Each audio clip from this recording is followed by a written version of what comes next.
Hello दोस्तों, मैं Sanjay sir आप सभी के एसपी क्लासेस बेस्ट संजय में स्वागत करता हूँ। उम्मीद करता हूँ स्वस्थ मस्त और अच्छे होंगे दोस्तों। तो दोस्तों, आप सभी का पासा यानी डाइस क्लास चल रहा था, इसका पहला वीडियो अपलोड हो चुका है। तो आप लोग पहला वीडियो देख लीजिएगा, ठीक है। जिसमें हमने पासा के दो प्रकार पढ़े, एक मानक पासा, ठीक है, जो कि अपलोड हो चुका है, और आज मैं इसका पढ़ा रहूँगा समान पासा दोस्तों। तो उम्मीद है आप कॉपी पेन लेकर बैठेंगे और अच्छे से पढ़ेंगे दोस्तों। तो आइए दोस्तों देखते हैं समान पासा, जो कि इंपॉर्टेंट है, एग्जाम में क्वेश्चन यहीं से पूछता है आपसे, ठीक है। तो दोस्तों यहाँ देखिएगा, जो मानक पासा मानक पासा था। मानक पासा में क्या था कि उसके विपरीत सतहों का योग 7 होता है, उसके नज़दीक सतहों का योग कभी 7 नहीं होता है, तो डिक्लेयर करते हैं कि वो एक मानक पासा है। पर समान पासा में दोस्तों क्या है, यहाँ पे पॉइंट बना के लिख लेना है कि जो हमारा समान पासा है, तो लिखेंगे यहाँ पर कि विपरीत सतहों का योग, विपरीत सतहों का योग 7 नहीं होता है, 7 नहीं होता है, ठीक, ऐसा मान के चल लेते हैं, ठीक है। दूसरा क्या है, निकटतम सतहों का योग 7 हो या दिखे, ठीक है, तो डिक्लेयर कर देंगे यह एक क्या हो जाएगा, एक समान पास हो जाएगा दोस्तों। ये पॉइंट पे आपको इसे लिखा देता हूं कि आप ये एग्जामिनर कभी ये नहीं कहेगा ये पासा समान पासा है, मानक पासा है। वहां पे तो एक पासे की 2 या 2 से अधिक स्थिति दे देगा, वो आपसे कहेगा बताइएगा इसका अपोजिट अंक क्या होगा दोस्तों। तो मैं आपको ये बताना चाहता हूँ कि पासा होगा। अगर आपको ये पहचान हो जाएगा कि पासा किस प्रकार का है, तो आंसर आप चुटकियों में दे पाएंगे दोस्तों। इसीलिए मैं कह रहा हूँ नोट्स अच्छे बना के पॉइंट 2-2 लिख लेंगे, बहुत आसान है, कोई बहुत बड़ा नहीं है, और लगातार आप जब 3 सवालों का प्रैक्टिस करोगे अपने से आ जाएगा दोस्तों, ठीक है। और लास्ट में आपको मैं एक ऐसा तरीका बताऊंगा, वो जिस प्रकार का पासा हो आप उसको चुटकियों में लगा लेंगे दोस्तों, ठीक है। थोड़ा पेशेंस रखेंगे, आपको लास्ट में तरीका जो बताएंगे शुरू से आगे तो बस देखिएगा दोस्तों, ठीक है। अब यहाँ दोस्तों एक चीज और पॉइंट लिख लेना है, यहाँ पर जो मानक पासा और समान पासा में भी काम करेंगे, इसको आप इंपॉर्टेंट फैक्ट लिख लेंगे, इंपॉर्टेंट ये नोट करके लिख लेना है, ठीक है। नोट करके यहाँ पे लिख लेना, नोट लिख लेना है। यहाँ पे लिखना है कि नजदीक सतहों वाले अंक या संकेत या वर्णमाला, ठीक है, या कोई दिया हो, तो वो नजदीक सतहों वाले अंक संकेत वर्णमाला तो हो तो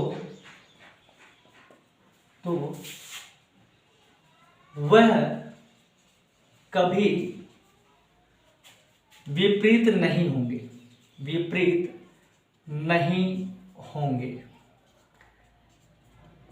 दोस्तों। ये क्या है, पॉइंट लिखा दिया मैंने आपको, इंपॉर्टेंट पॉइंट है ये, ठीक है। कहने मतलब है कि नजदीक सतहों वाले अंक संकेत वर्णमाला हो तो वह कभी विपरीत नहीं होंगे। जैसे दोस्तों ने कहा कि बताइएगा यहाँ पर कि 2 का विपरीत बताइए क्या, तो देखिएगा कि यहाँ पे 2 का निकटतम कौन है, 3 है, यहाँ पे 5 है, या 3 का निकटतम 5 है, या 5 का निकटतम 3 है, या 5 का निकटतम 2 है, तो ये कभी क्या आपस में कभी ये विपरीत होंगे क्या, नहीं ना, कभी ये विपरीत नहीं होंगे, ठीक। तभी लिखा है कि नजदीक सतहों वाले अंक संकेत, क्योंकि यहाँ पे नंबर जब संकेत भी हो सकते हैं, डॉलर का चिन्ह हो सकता है, हैश का चिन्ह हो सकता है, या कोई सिंबल हो सकता है, वर्णमाला यानी ABCD दे सकते हैं, तो वो ध्यान रखना, वो कभी, ठीक है, वो कभी नजदीक वाले जो सतह होंगे वो कभी, ठीक है, विपरीत नहीं हो सकते, ठीक है। तो अगर मैं आपसे पूछूं कि बताइएगा इसमें 2 का विपरीत क्या होगा, तो क्या 2 का विपरीत कभी 5 होगा क्या, नहीं होगा, क्योंकि नजदीक है। क्या कभी 3 होगा क्या, नहीं होगा, ठीक है। अब यहाँ पे जो नंबर नहीं दिखा है वो कौन कौन नहीं दिखा है, वो 1 है, और कौन सा है, वो 4 है, और कौन सा 6 है। तो दोस्तों यहाँ पे 2 का जो विपरीत है वो इनमें से कोई एक होगा, ठीक है, हो सकता है, ठीक है, अभी कंफर्म नहीं है। इसमें के पास में देखा जाए कि अब 3 प्रश्न दिख रहे हैं, 3 प्रश्न नहीं दिख रहे हैं, तो उनमें से क्या है कि ये तो मालूम है कि जो नजदीक होगा वो कभी विपरीत नहीं होगा, ठीक है। तो 5 दिन तो नहीं होगा, लेकिन 1, 4, 6 में से कोई एक होगा। तो दोस्तों ये इंपॉर्टेंट फैक्ट है, इसको नोट करके लिख लीजिएगा, ठीक है। अब आइए दोस्तों, एक सवाल मैंने यहाँ पे दिया है, अगर मैं आपसे कहूँ कि 4 का विपरीत बताओ क्या होगा, 4 का विपरीत क्या होगा, अगर पूछो 4 के विपरीत क्या होगा, तो वही क्या है कि नियम यही है कि जो नजदीक होगा वो कभी विपरीत नहीं होगा, जो पास होगा वो कभी विपरीत नहीं होगा, अपोजिट नहीं होगा। जैसे मैं कहूँ इस पासा की, देखिए ये एक ही पासा की दो स्थितियां दोस्तों हैं, ये एक ही पासा की दो स्थितियां हैं दोस्तों, ठीक है। तो पहले यहाँ पे देख लेना है कि ये कौन सा पासा है, तो देखते हैं हमने क्या कहा था, 4, 3, 7, 4, 3, 7 और यहाँ पे 6, 7, यानी कि अगर नजदीक सतहों का योग 7 हो तो कौन सा पासा हो गया, समान पासा हो गया, ठीक है। और अगर आपको ये नहीं मालूम है कि वानक पासा क्या वो चीज है, तो मैं आपको लास्ट में तरीका बताऊंगा जिससे आप हल कर लोगे उसको आसानी से, ठीक है। तो देखते हैं यहाँ पर, अगर मैं 4 का अपोजिट कहूँ, क्या कभी 3 हो सकता है क्या, नहीं हो सकता है। क्या कभी 2 हो सकता है क्या, नहीं हो सकता है। आइए देखते हैं यहाँ पर, देखिए 4 कॉमन है ना, यहाँ भी 4 कॉमन है, तो क्या 4 में कभी 1 हो सकता है क्या, नहीं हो सकता है। क्या कभी 6 हो सकता है क्या, नहीं हो सकता है। तो 4 के लिए केवल एक ही अंक बचा होगा, कौन बचा होगा, 5 बचा होगा। तो इसका 4 का अपोजिट जो होगा वो 5 होगा दोस्तों।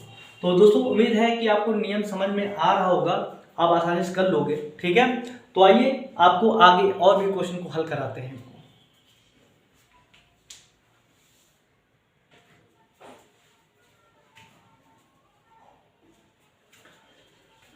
तो दोस्तों सामान्य भाषा में आपको टाइम बचाने के लिए कुछ तरीके से आपको सीखना है। यहाँ मिलकर समीपता यानी निकटतम का नियम नंबर 1 है, और दूसरा है उभयनिष्ठता का नियम, इसको कॉमन रूल भी कहते हैं, ठीक है। देख लिए, फिर बाद में लास्ट में आपको एक ऐसा तरीका बताऊंगा जिससे आपके सारे सवाल वहां पे हो जाने दोस्तों, ठीक है। ये समय बचाने के लिए है कि आप इसको देखते ही कैसे करेंगे दोस्तों देखते हैं हमारा निकटतम का नियम क्या कहता है। निकटतम नियम दोस्तों क्या करता है कि जो पृष्ठ के नजदीक वाले होंगे वो कभी विपरीत नहीं होंगे, ठीक है ना। देखो यहाँ पे, अगर मैं यहाँ से आपसे सवाल पूछूं कि बताइएगा कि यहाँ पे 6 का विपरीत कौन होगा, अगर यहाँ पूछा जाए 6 का विपरीत कौन होगा, तो दोस्तों यहाँ पे क्या होगा कि बताइए, यहाँ पर 6 का विपरीत कभी 2 हो पाएगा क्या, नहीं ना, क्योंकि यहाँ पे जो नजदीक होगा वो कभी विपरीत नहीं होगा। यानी 6 का विपरीत कभी 2 होगा क्या, नहीं होगा। क्या 4 कभी होगा क्या, नहीं होगा, ठीक है। क्या 6 का विपरीत कभी 1 होगा क्या, नहीं होगा। क्या कभी 3 होगा क्या, नहीं होगा, ठीक है। तो एक ही नंबर इसका बचा है, कौन सा, वो बचा है 5, ठीक है। तो इसका आंसर हो जाएगा कि 6 का विपरीत 5 हो जाएगा। उसी प्रकार इसमें देख लेते हैं, आपको ABCD करके पूछ सकता है, ठीक है। तो देखते हैं यहाँ पे, अगर आपसे पूछा है बताइए कि B का विपरीत कौन होगा, B का विपरीत कौन होगा, तो देखते हैं यहाँ पे B है, तो देखिए B के नजदीक A है, C है, ये कभी विपरीत होंगे क्या, नहीं होंगे। यानी कि B का विपरीत नहीं A होगा यहाँ पर, नहीं C होगा, ठीक है। अब यहाँ देखते हैं, यहाँ पर आपको देखते हैं कि B दिया है, तो B का विपरीत कभी F हो पाएगा क्या, नहीं होगा क्योंकि नजदीक है। क्या कभी E हो पाएगा, नहीं हो पाएगा। तो B के लिए क्या बचा, केवल A है, C है, F है, नहीं। तो यानी कि इसके लिए केवल एक ही बचा है, कौन सा, D। तो इसका उत्तर होगा D। तो ध्यान रखिएगा, समीपता यानी निकटता का नियम वो कहता है कि जो सतह नजदीक होंगे वो कभी विपरीत नहीं होंगे दोस्तों, ये ध्यान रखना दोस्तों, ठीक है। अब आते हैं उभयनिष्ठता का नियम, यानी हम कॉमन रूल समझ लेते हैं कि कॉमन रूल हमारा क्या कहता है। तो दोस्तों ये क्वेश्चन क्या है, ये जो नियम है ये हर जगह काम नहीं करेगा, ये कहीं कहीं जगह काम करेगा, ठीक है। सिंपल क्या है, ठीक है। बाकी तीसरा नियम क्या है, तीसरा नियम क्या है कि आप इन सबको भी उसी से लगाएंगे तो भी आंसर आ जाएगा आपका, ठीक है। वो तीसरा नियम बाद में सिखाएंगे। तो दोस्तों देखते हैं उभयनिष्ठ कॉमन नियम क्या है। ऐसे नियम क्या होगा दोस्तों, ये एक ही पासे की दो स्थितियां दी हैं, ये नीचे वाला अलग है, ऊपर अलग है, ये एक ही पासा की दो स्थितियां दे रखी हैं। अब देखेंगे यहाँ पर दोस्तों कि यहाँ पे देखिए दोनों सतहों को ध्यान से देखिएगा, यहाँ पर दोनों पासा की स्थितियों को देखना है कि जो दोनों में कॉमन होगा। तो देखिए देखो यहाँ पर देखो 5 है, ठीक है, यहाँ पे देखिएगा 2 है, यहाँ देखो 5 है, यहाँ पे 2 है। दोस्तों देखिएगा यहाँ पर इन दोनों को देखिएगा, यहाँ पर ये दोनों में देखो पासा में क्या हुआ, कॉमन मिल गया, क्योंकि आप जानते हैं कि ये दोनों अगर नजदीक दिए हैं तो ये कभी विपरीत तो होंगे नहीं, ये दोनों अगर, ठीक है, तो ये विपरीत होंगे नहीं। तो यहाँ पे कॉमन मिल गया 5 2 ये हो गया। अब देखो बचा क्या है, 6 है और 1 बचा है। अगर दोनों पासों की स्थितियों में अगर दो नंबर या दो सिंबल, ठीक है, या दो रंग अगर कॉमन मिल जाए दोनों में, ठीक है, तो जो शेष बचेंगे दोनों प्रश्न में अलग अलग, वही एक दूसरे की क्या हो जाते हैं, अपोजिट हो जाते हैं। वही एक दूसरे क्या हो जाते हैं, अपोजिट हो जाते हैं। जैसा कि यहाँ पे देख लेते हैं कि ए बी, यहाँ पर सी बी, देखो यहाँ पे सी बी कॉमन मिल गया, यहाँ पे सी बी कॉमन मिल गया है। तो देखो ए और डी क्या अपोजिट बचा है, तो कहेंगे कि ए क्या है, अपोजिट हो गया दोस्तों।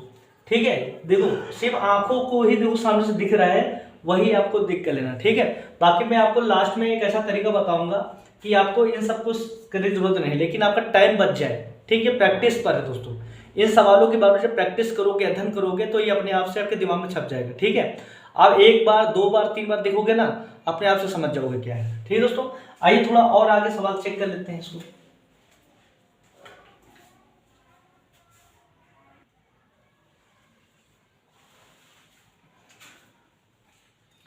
आइए देखते दोस्तों, यहां पे हमने लिखा है एक तीसरा नियम लिखा है, ऑलराउंडर नियम। दोस्तों तीसरा नियम ऑलराउंडर नियम है। ऑलराउंडर नियम क्या है, ये सभी लोगों के पिताजी हैं। ठीक है, पिताजी क्या है कि आप इससे जो है हर तरीके से सवाल लगा सकते हैं। ठीक है, वैसे आप अगर किताब में पढ़ेंगे तो इसको क्या होते हैं, एक होता है क्लॉकवाइज लगा सकते हो, इसको क्लॉकवाइज भी कह सकते हो। ठीक, इसको एंटी क्लॉकवाइज भी कह सकते हो। ठीक है, एंटी क्लॉकवाइज, ठीक है, दोनों तरीके से सवाल को लगा सकते हैं। ठीक है, एंटी क्लॉकवाइज मतलब क्या है, क्लॉकवाइज मतलब है घड़ी की दिशा में। ठीक है, घड़ी की दिशा में, क्लॉकवाइज मतलब क्या है, घड़ी की दिशा में। ठीक है, तो दोस्तों आइए इस नियम को थोड़ा सा समझ लेते हैं कि कैसे लगाएंगे दोस्तों। तो दोस्तों क्या होगा कि यहाँ पर आपको 2 या 2 से अधिक स्थितियां दे रखेगा। पासे के यहाँ पे हमने 2 लिया है, लेकिन वो एग्जामिनर आपको 3 दे सकता है, 4 भी दे सकता है। तो आपको क्या करना है कि आपको फिलहाल में यहाँ पे 2 स्थितियां दे रखी हैं पासे की। तो यहाँ पे दोनों प्रश्न को देखेंगे, आपको क्या देखना है कि इन दोनों में ऐसा अंक देखिए जो दोनों में कॉमन मिल जाए आपको, यानी दोनों में हो। तो देखते हैं कि दोनों में कौन सा कॉमन मिल रहा है। तो देखिए 2 यहाँ पर है, 2 यहाँ पर मिला है। ठीक, और कोई तो कॉमन मिल नहीं रहा है, तो 2 कॉमन मिले, आप 2 को ऐसे लिख लीजिएगा। ठीक है, अब आपको क्या करना है, आपको पहले क्लॉकवाइज चलना है। तो क्लॉकवाइज मतलब क्या है, ऐसे चलना है, ऐसे। ठीक है, ये क्लॉकवाइज हो सकता है। और एंटी क्लॉकवाइज क्या होता है, उल्टी दिशा में चलना है। आप चाहे घड़ी की दिशा में चले या घड़ी की विपरीत दिशा में चलेंगे, आप एक ही दिशा पकड़ के चलोगे, आंसर आपका बराबर आएगा, कभी कोई गड़बड़ नहीं होगा। तो देखते हैं 2 के बाद कौन आ रहा है, 4 आ रहा है, यानी 2 के बाद यहाँ पे 4 आ रहा है। फिर कौन सा आ रहा है, 6 आ रहा है, 6 लिख दिया। ओके, इसका हो गया काम। अब देखो इधर देखते हैं, 2 है तो यहाँ पे 2 लिख लेना है। ठीक है, अब 2 के क्लॉकवाइज आते हैं। ठीक है, तो यहाँ पे 2 के बाद क्या आ रहा है, 5 आ रहा है, यहाँ पे 5 लिख लेते हैं। फिर आगे कौन आ रहा है, 3 आ रहा है, तो यहाँ 3 लिख सकते हैं। तो यहाँ पे हमने क्या देखा कि यहाँ पे 4 का अपोजिट क्या है, 5। ठीक है, यानी 4 का अपोजिट 5 है, 5 का अपोजिट 4 है, 6 का अपोजिट 3 है और 3 का अपोजिट 6 है। तो यानी 2 का क्या होगा, तो 2 का जैसे पर 1 होगा, तो यहाँ पे 2 का अपोजिट 1 होगा। ठीक है, तो यहाँ पे 2 का अपोजिट क्या होगा, 1 होगा, और 4 का अपोजिट 5 होगा, 6 का अपोजिट 3 है। इसी प्रकार देखिए आपका एग्जामिनर आपको सिंबल में भी दे सकता है, तो घबराएगा मत। ठीक है, तो यहाँ पे अंक था तो हमने अंक ले लिया। अब यहाँ पे सिंबल देखना है, तो देखिए दोनों में कुछ कॉमन मिल रहा है। तो देखिए देखो, एक यहाँ पे त्रिभुज है, यहाँ पे त्रिभुज है, कॉमन मिल गया है। ठीक है, तो हम त्रिभुज को लिख लेते हैं यहाँ पर। ठीक है, त्रिभुज को लिख लेते हैं। अच्छा दोस्तों, यहाँ पे मैं आपको एंटी क्लॉकवाइज भी सिखा देता हूँ कि एंटी क्लॉकवाइज में क्या करेंगे। ठीक है, देखते हैं क्या वहां पे हमारा 2 का विपरीत 1 आता है क्या, चेक कर लेते हैं। ठीक है, तो दोस्तों देखिए हम एंटी क्लॉकवाइज चलते हैं। तो पहले 2 कॉमन मिल गया है, तो देखिए 2 के पहले कौन आ रहा है, 6 आ रहा है, यहाँ पर देखिएगा 6 आ रहा है, तो यहाँ पे 6 लिख लेना है। फिर कौन आगे आ रहा है, 4 आ रहा है, 4 लिख लेना है। इधर भी आएंगे, बात ध्यान रखिएगा, अगर आप क्लॉकवाइज चल रहे हैं तो क्लॉकवाइज ही चलना है दोनों में, अगर एंटी क्लॉकवाइज चल रहे हैं तो फिर दोनों में एंटी क्लॉकवाइज ही चलना है, तो ध्यान रखना। ठीक है, यहाँ देखते हैं यहाँ पर, तो देखिए 2 के विपरीत कौन, 2 के एंटी क्लॉकवाइज कौन आ रहा है, 3 आ रहा है, तो यहाँ पे 2 लिखेंगे, यहाँ पे 3 आगे, और आगे कौन आ रहा है, 5 आ रहा है। तो देखिए दोस्तों, यहाँ पे 4 का अपोजिट 5 है, यहाँ भी 6 का अपोजिट 3 है, पर यहाँ तो एक आ रहा है ना यहाँ पर, तो क्योंकि यहाँ पे 2 कॉम तो यानी 1 आ जाएगा यहाँ पर। तो यानी कि आप चाहे क्लॉकवाइज चलें या एंटी क्लॉकवाइज चलें, एक ही दिशा पकड़ेंगे दोनों में तो आंसर बराबर आएगा। ठीक है, अब देखते हैं यहाँ पे पूछेगा कि बताइए कि त्रिभुज का अपोजिट क्या होगा। त्रिभुज का अपोजिट क्या होगा, आइए देखते हैं। तो नियम क्या है, दोनों में कॉमन चलते हैं, तो हम क्लॉकवाइज चलते हैं। ठीक है, तो देखते हैं यहाँ पर क्लॉकवाइज चलेंगे यहाँ पर। तो देखो त्रिभुज पे क्या @ मिल रहा है, तो @ लिख लेंगे हम यहाँ पर। फिर आगे देखो क्या मिल रहा है, देखिए आगे यहाँ पर वर्ग मिल रहा है, स्क्वायर मिल रहा है। ठीक है, आगे देखो इसमें ये तो कॉमन मिल रहा है। ठीक है, तो देखिए इसके क्लॉक चलते हैं तो क्या मिला है, हैज मिल गया है। ठीक है, और आगे चलते क्या है, डॉलर मिल गया है। ठीक है, तो यहाँ पे देखते हैं भाई वर्ग का अपोजिट डॉलर है, @ का अपोजिट हैज है, तो इसका क्या बचा होगा। अब यहाँ पे दोस्तों देखते हैं कि यहाँ पर क्वेश्चन में यहाँ पे कुछ सिंबल अगर देखेंगे तो चेक कर लेना। ठीक है, यहाँ पर तो यहाँ पे सवाल मैंने ऐसे ले लिया था। ठीक है, तो यहाँ पर नंबर था तो नंबर से लिख लिया है। ठीक है, तो अपने सब देख लेना। इसमें हम आपको उसमें जब एक तीसरा वीडियो अपलोड करेंगे तो वहाँ पे जब अभ्यास कराएंगे तो वहाँ पे मैं ऑप्शन के साथ करेंगे। ठीक है दोस्तों, ऑप्शन के अंदर करेंगे तो देख लेना। ठीक है, पर ये तरीका सिखा दे रहा हूँ क्या है। अब दोस्तों देखते हैं यहाँ पर रंग में देखना है, तो इसी प्रकार मैं समझाने के लिए आपको लिया हूँ कि क्या करना है। ठीक है, तो दोनों में क्या है, हरा कॉमन मिल रहा है तो यहाँ पे हरा लिख लेना है। ठीक है, तो इसके देखो क्लॉकवाइज चलते हैं तो क्या मिला, सफेद मिल गया। ठीक है, इसके और आगे चलते हैं, क्या मिला, पीला मिल गया। ठीक, ये केवल अभ्यास कराने के लिए आप कह रहे थे। तो देखते हैं कॉमन हरा मिला तो हरा यहाँ लिख लेना है। ठीक है, आगे क्लॉकवाइज चलते हैं तो क्या है, लाल मिल गया। ठीक है, आगे चलते हैं तो क्या मिला, नीला मिल गया दोस्तों। ठीक है, तो ये ध्यान रखना। ठीक है, तो यहाँ पे देख लेना कि अगर आपसे यहाँ तो सवाल बना ही लेते हैं कि बताइएगा यहाँ पर वर्ग का अपोजिट क्या होगा, वर्ग का अपोजिट क्या होगा, सवाल बना लेते हैं, गलत नहीं करना है। ठीक है, तो वर्ग का अपोजिट क्या मिला है, डॉलर। ठीक है, डॉलर है।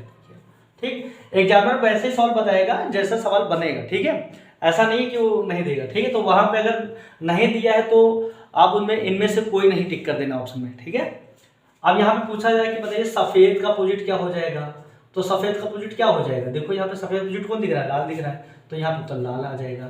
ठीक है, समझ रहे हैं आप चीज़ों को दोस्तों।